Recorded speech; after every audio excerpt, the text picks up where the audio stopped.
이어서 부산 소식입니다. 공원 일몰제를 둘러싼 상황 전해드렸는데요. 장기 미집행 도시계획 시설 중에 도로 일몰제도 시행될 예정이라 이에 대한 논란도 확산되고 있는 실정입니다. 내년이면 20년 이상 미집행된 도로에 대해서도 일몰제가 시행돼 개발이 가능해진다는 의미인데요. 우리의 일상생활과 맞닿아 있어 더 우려되는 부분들이 있습니다. 차선영 기자가 숫자로 풀어봤습니다.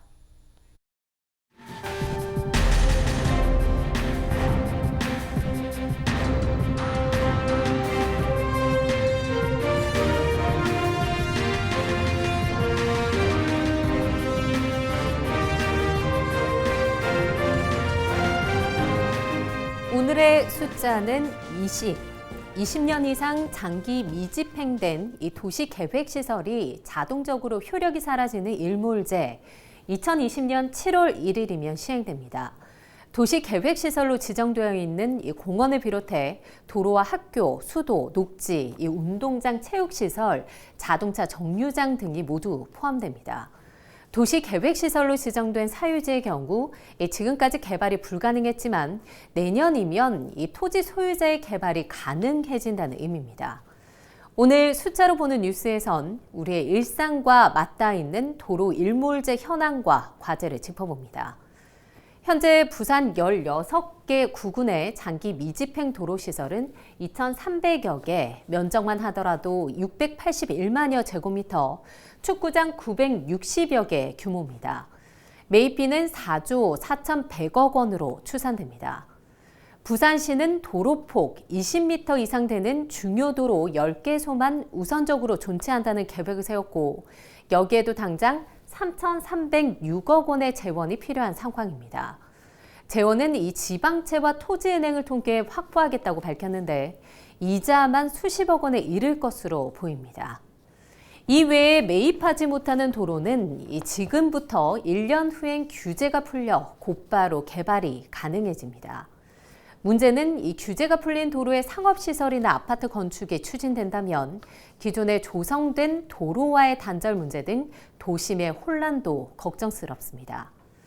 1999년 헌법재판소의 판결 이후 20년이 흐른 시간까지 이 마땅한 대책 없이 일몰제가 도래한 상황입니다. 부산시 도로계획이 혹여나 엉망진창이 되진 않을지 우리의 목소리가 커지고 있는데 공건 일몰제뿐만 아니라 도시계획도로에 대한 도로 일몰제에 대한 대책 마련도 시급해 보입니다. 숫자로 보는 뉴스 차선영이었습니다. 지난 29일 밤이었죠. 영도구에서 살충제를 뿌린 뒤 전기 모기채를 사용하다 화재가 발생했었는데요. 본격적인 여름이 시작되면 스프레이형 살충제와 전기 모기채 많이 쓰실 텐데 주의하셔야겠습니다. 순식간에 큰 피해를 입을 수 있습니다. 영상 보시죠. 아크릴 상자 안에 전기 모기채를 넣고 살충제를 가득 뿌린 뒤에 전기 모기채 전원을 연결했더니 순식간에 불이 붙습니다. 다시 한번 볼까요? 짧은 순간이지만 불기둥이 만들어지는 모습인데요. 이 살충제에 든 액화 석유가스, LP가스와 전기 모기채에서 튄 불꽃이 만나 폭발한 겁니다. 물론 그 농도에 따라 달라지겠습니다만 밀폐된 공간에서 스프레이 살충제를 쓸 경우 반드시 창문을 열고 환기를 한 뒤에 전기 모기채를 사용하셔야겠습니다. 헝가리 유람선 침몰 사고로 실종된 한국인 가운데 부산 외국어대학교 재학생이 있는 것으로 확인됐습니다. 부산외대는 전남 여수에 사는 재학생 A씨가 현지 시각으로 지난 29일 밤 침몰한 유람선 허블레안 2호에 가족들과 함께 탑승하고 있었다고 밝혔습니다. 이번 사고로 31일 오후 6시 현재까지 A씨의 가족 중 A씨의 숙모만 발견되고 A씨를 포함한 4명은 실종 상태입니다. 지난 2017년 한 해에만 버려지거나 잃어버린 유기동물이 10만 마리를 넘는 것으로 나타났습니다. 단순히 동물을 키우기 위해 구입하는 것에 그치지 말고 유기동물을 반려동물로 입양하는 성숙한 문화가 자리 잡아야 한다는 의견이 많습니다. 해운대구에서 열린 반려문화 활성화 포럼을 김한식 기자가 취재했습니다.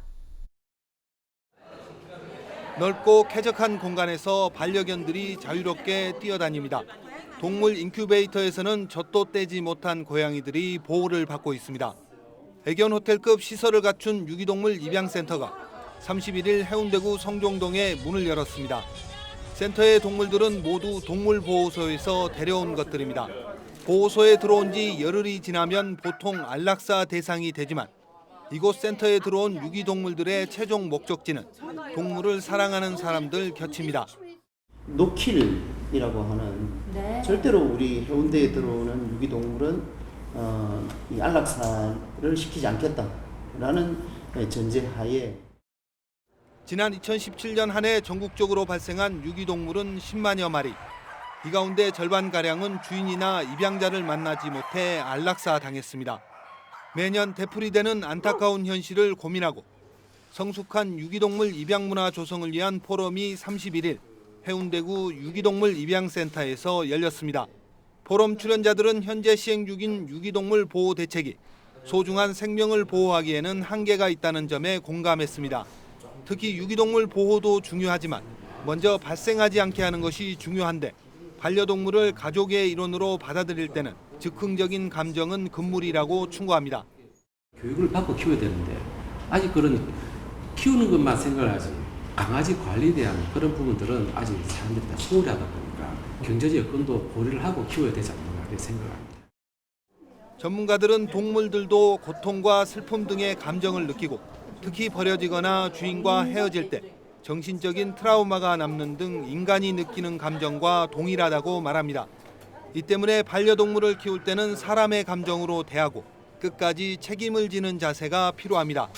특히 예기치 않게 반려동물을 잃어버릴 경우를 대비해 동물등록제가 필요한데 실효성을 높이기 위해 동물이력제 병행이 제시됐습니다. 무엇보다 어떤 방법을 하든지 간에 요즘에는 이 동물 등록제에 동물 이력제가 들어가야지만 이게 정말 제대로 된 동물 등록제 실효성 있는 CJ 헬로 부산방송은 올바른 반려 문화를 활성화하기 위해 마련된 이날 포럼을 오는 6월 12일 지역 채널 25번을 통해 방송하고 다양한 콘텐츠를 통해 입양센터에 보호 중인 반려동물의 새로운 인연을 찾을 수 있도록 도울 예정입니다. 헬로티비 뉴스 김한식입니다. 지난해 지방선거를 앞두고 재산을 축소신고한 혐의 등으로 재판에 넘겨진 윤종서 중구청장에 1심에서 공직선거법 위반으로 벌금 150만 원을 선고받았습니다. 부산지법 형사 6부는 31일 판결문을 통해 후보자가 재산 신고를 허위로 기재하지 않을 의무가 있고 신고액이 잘못됐으면 즉각 수정해야 하지만 이를 이행하지 않았다며 허위사실 공표죄가 인정된다고 판단했습니다. 재판부는 윤 구청장이 실제 주거지가 아닌 자신의 빌딩 상가를 주민등록 주거지로 허위 신고한 것에 대해서는 벌금 30만 원을 선고했습니다.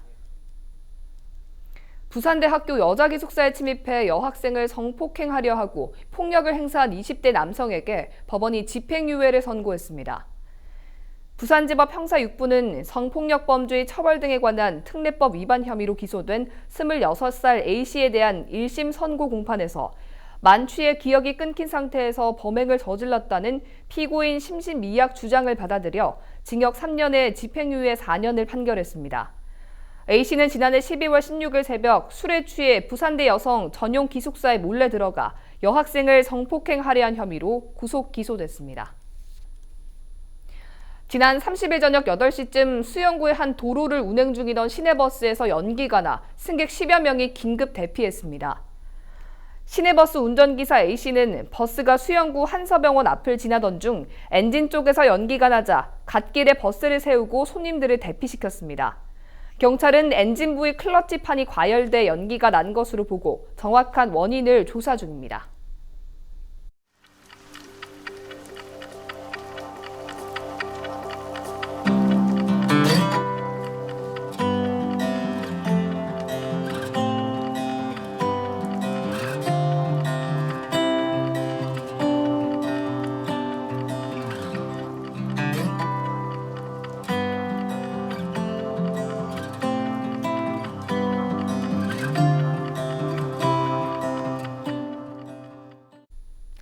지금까지 CJ헬로가 준비한 도시공원 일몰 위기 관련 소식 보내드렸습니다.